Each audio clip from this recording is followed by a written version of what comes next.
அன்பியும் YouTube இல்லந்தோறும் இறைசாட்சி உள்ளந்தோறும் மகிழ்ச்சி. செயற்கை நுண்ணறிவு சிறார்களின் மாண்பை பாதுகாக்க வேண்டும். பெற்றோர்களும் கல்வியாளர்களும் இந்த இயக்கவியல் தொழில்நுட்பம் குறித்து விழிப்புடன் இருப்பதும், தொழில்நுட்பத்துடனான இளைஞர்களின் தொடர்புகளை கண்காணித்து வழிநடத்துவதற்கான கருவிகளை உருவாக்குவதும் அவசியம். திருத்தந்தை 14ஆம் லியோ செயற்கை நுண்ணறிவு யுகத்தில் சிறார்களின் மாண்பை பாதுகாக்கும் கொள்கைகளை வடிவமைத்து செயல்படுத்த வேண்டிய பொறுப்பு நாடுகளின் அரசுகளுக்கும் பன்னாட்டு அமைப்புகளுக்கும் உள்ளது என்று கூறினார். திருத்தந்தை 14ஆம் லியோ செயற்கை நுண்ணறிவு யுகத்தில் குழந்தைகள் மற்றும் இளம் பருவத்தினரின் மாண்பு என்ற தலைப்பில் இடம்பெறும் மாநாடு ஒன்றின் பங்கேற்பாளர்களுக்கு வழங்கியுள்ள உரையொன்றில் இவ்வாறு மொழிந்தார். திருத்தந்தை செயற்கை நுண்ணறிவு கல்வி, பொழுதுபோக்கு மற்றும் சிறார்களின் பாதுகாப்பு உள்ளிட்ட நமது அன்றாட வாழ்க்கையின் பல அம்சங்களை மாற்றியமைத்து வருகிறது என்று குறிப்பிட்ட திருத்தந்தை, இதன் பயன்பாடு சிறார்களின் மாண்பு மற்றும் நல்வாழ்வை பாதுகாப்பது தொடர்பான முக்கியமான நெறிமுறை கேள்விகளை எழுப்புகிறது என்று தெரிவித்தார்.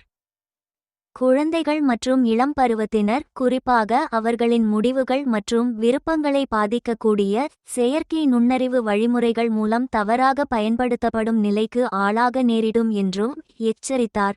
பெற்றோர்களும் கல்வியாளர்களும் இந்த இயக்கவியல் தொழில்நுட்பம் குறித்து விழிப்புடன் இருப்பதும், தொழில்நுட்பத்துடனான இளைஞர்களின் தொடர்புகளை கண்காணித்து வழிநடத்துவதற்கான கருவிகளை உருவாக்குவதும் அவசியம் என்றும் அவர்களுக்கு எடுத்துக்காட்டினார். செயற்கை நுண்ணறிவு யுகத்தில் சிறார்களின் மாண்பை பாதுகாக்கும் கொள்கைகளை வடிவமைத்து செயல்படுத்த வேண்டிய பொறுப்பு நாடுகளின் அரசுகளுக்கும் பன்னாட்டு அமைப்புகளுக்கும் உள்ளது என்று சுட்டிக்காட்டிய திருத்தந்தை, வளர்ந்து வரும் தொழில்நுட்பங்களால் ஏற்படும் புதிய சவால்களை எதிர்கொள்ள தற்போதுள்ள தரவு பாதுகாப்பு சட்டங்களை புதுப்பிப்பது மற்றும் செயற்கை நுண்ணறிவின் வளர்ச்சி மற்றும் பயன்பாட்டிற்கான நெறிமுறை தரங்களை மேம்படுத்துவது இதில் அடங்கும் என்றும் குறிப்பிட்டார்.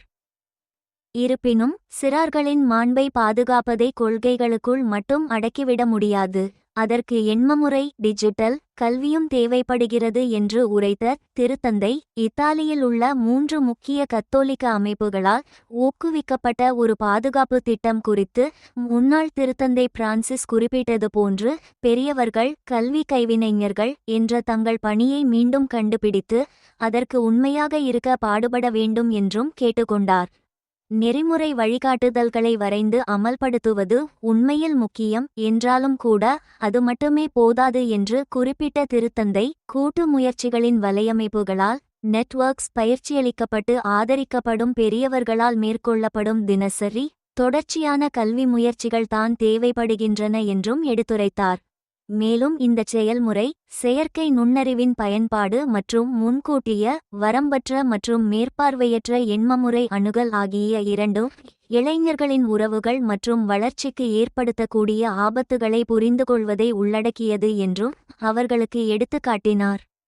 இந்த அன்பியம் யூடியூப் சேனலை நீங்கள் ஷேர் பண்ணுங்க, சப்ஸ்கிரைப் பண்ணுங்க, லைக் பண்ணுங்க. Wish you all the best.